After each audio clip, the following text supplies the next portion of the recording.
Hi అండి, నేను మీ Vahini. Welcome to our channel Vahini's DSL. ఈ ఛానల్లో ప్రతిరోజు కూడా మీకు ఎర్లీ మార్నింగ్ కరెంట్ అఫైర్ అనేది ఫ్రీగా అందివ్వడం జరుగుతుంది. ఇంకా ఎవరైనా ఛానల్ని సబ్స్క్రైబ్ చేసుకోకపోతే వెంటనే సబ్స్క్రైబ్ చేసుకోండి. మనం ఈ ఛానల్లో నవంబర్ నుంచి కూడా డైలీ కరెంట్ అఫైర్ అనేది అందిస్తున్నామండి. నవంబర్, డిసెంబర్, జనవరి, ఫిబ్రవరి, మార్చ్, ఏప్రిల్ కరెంట్ అఫైర్ పీడిఎఫ్లు అనేవి రెడీగా ఉన్నాయి. ఎవరికైనా ఆ పీడిఎఫ్లు కావాలి అంటే 9494163477 అనే నెంబర్కి వాట్సాప్ లో మెసేజ్ చేయండి, వాళ్ళు మీకు వివరాలు అందిస్తారు. ఓకేనా ఫ్రెండ్స్, ఇప్పుడైతే మనం 27, 28, 29, 30 ఏప్రిల్ కి సంబంధించిన లాస్ట్ వీక్ లో 4 డేస్ కరెంట్ అఫైర్ అనేది తెలుసుకుందాం. ఇవి మనకి పేపర్ లో కరెంట్ అఫైర్ ప్రాక్టీస్ బిట్స్ అని ఇచ్చారు. ఇవి అయ్యాక ఆ 4 రోజుల్లో జరిగిన తెలుసుకుందాం. ఓకే, వింటర్ ఒలింపిక్స్ 2026 లో పథకాల పట్టికలో ఏ దేశం అగ్రస్థానంలో నిలిచింది అంటే నార్వే. మొత్తం 41 పథకాలండి. ఇందులో 18 గోల్డ్, 12 సిల్వర్, 11 బ్రోంజ్ అనమాట. ఇవి 25వ వింటర్ ఒలింపిక్స్ అనమాట, 2026లో జరిగినవి. ఈ గేమ్స్ ని ఫిబ్రవరి 6 నుంచి 22 వరకు ఇటలీలోని మిలన్ కోర్టినాడి అపెంజోలో నిర్వహించారు. సెకండ్ ప్లేస్ అమెరికాది, థర్డ్ ప్లేస్ నెదర్లాండ్స్ అనమాట. అమెరికాకి 33 పథకాలు వచ్చాయి, 12 గోల్డ్, 12 సిల్వర్, 9 బ్రోంజ్. నెదర్లాండ్ కి థర్డ్ ప్లేస్ వచ్చింది, మొత్తం 20 పథకాలు, 10 గోల్డ్, 7 సిల్వర్, 3 బ్రోంజ్ అనమాట. ఆతిథ్య ఇటలీ అనేది అంటే ఎక్కడైతే గేమ్స్ జరిగాయో ఆ ఇటలీ అనేది 4వ స్థానంలో ఉంది, మొత్తం 30 పథకాలు అనమాట. 10 గోల్డ్, 6 సిల్వర్, 14 బ్రోంజ్ అనమాట. ఓకే, మీకు ఇంతకు ముందు చెప్పాను పథకాలు ఎన్ని వచ్చాయి అనేది కాదు, ఫస్ట్ గోల్డ్ ని తీసుకుంటారు. గోల్డ్ ఎవరు ఎక్కువ సాధిస్తే దానికి ఫస్ట్ ప్రిఫరెన్స్ ఇస్తారని చెప్పి, మరి ఇక్కడ 10 గోల్డ్ ఉన్నాయి కదా అని చెప్తే 2 గోల్డ్ సమానంగా ఉన్నప్పుడు నెక్స్ట్ సిల్వర్కి వెళ్తారనమాట.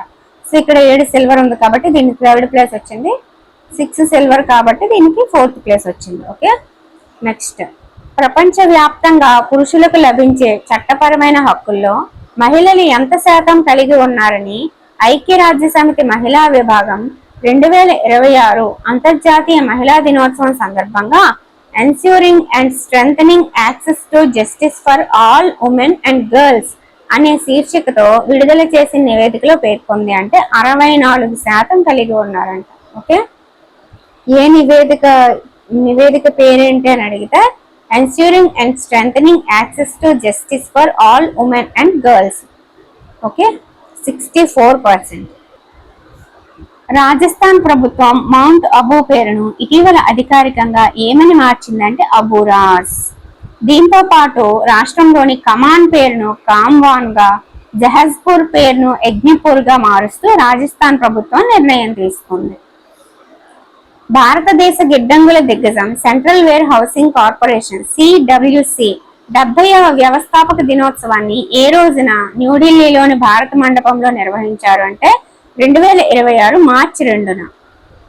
కేంద్ర నూతన పునరుత్పాదక ఇంధన శాఖ మంత్రి ప్రహ్లాద్ జోషి ఈ కార్యక్రమంలో పాల్గొన్నారనమాట. 2024 నుంచి 25 ఆర్థిక సంవత్సరంలో CWC రికార్డు స్థాయిలో 2776.88 కోట్ల టర్నోవర్ ని సాధించినట్లు మంత్రి పేర్కొన్నారు. ప్రపంచ వన్యప్రాణి దినోత్సవాన్ని ఏటా ఐక్యరాజ్య సమితి ఏ రోజు నిర్వహిస్తుందంటే మార్చి 3.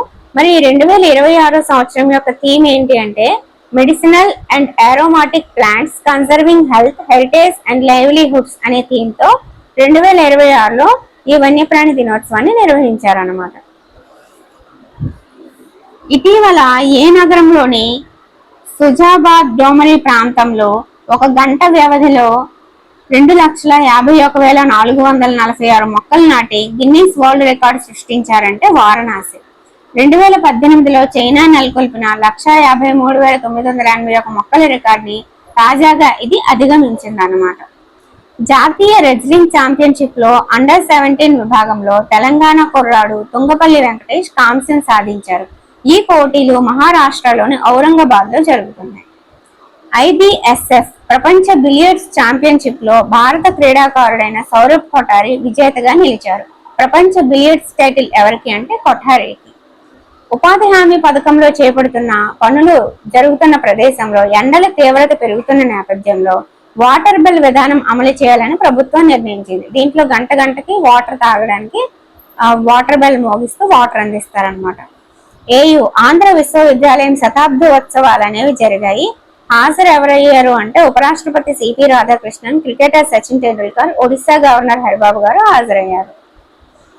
భారత్ న్యూజిలాండ్ మధ్య స్వేచ్ఛా వాణిజ్య ఒప్పందం ఎట్టకేలకు కుదిరింది. 2010లో స్టార్ట్ అయితే 2015లో ఆగిపోయి ఇలా ఆగుతూ కొనసాగుతూ ప్రస్తుతానికి ఇప్పటికైతే ఒప్పందం కుదిరింది అనమాట. న్యూజిలాండ్ వాణిజ్య పెట్టుబడుల శాఖ మంత్రి ఎవరు అంటే టాడ్ మెక్క్లేవ్, భారత వాణిజ్య పరిశ్రమల శాఖ మంత్రి పీయూష్ గోయల్ ఇద్దరు కూడా సంతకాలు చేశారు. ఆసియా ఖండానికి కీలకమైన ఏఐ గేట్వేగా విశాఖ అవతరించనుందనని రాష్ట్ర ప్రభుత్వం పేర్కొంది. సీఎం చంద్రబాబు గారు ఈ నెల 28న గూగుల్ డేటా సెంటర్ కి శంకుస్థాపన చేయనున్నారని తెలిపారు. ప్రపంచ ప్రఖ్యాత ఫోటోగ్రాఫర్ రఘురాయ్ ఇక లేరు. ఛాయాచిత్ర రంగంలో విశేష సేవలు అందించిన రఘురాయ్ని భారత ప్రభుత్వం పద్మశ్రీతో గౌరవించింది. ఈయన ఏప్రిల్ 26న కన్నుమూశారు.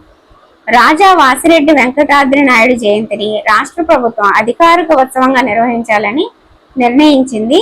ఎప్పుడు ఆ జయంతి అంటే ఏప్రిల్ 27.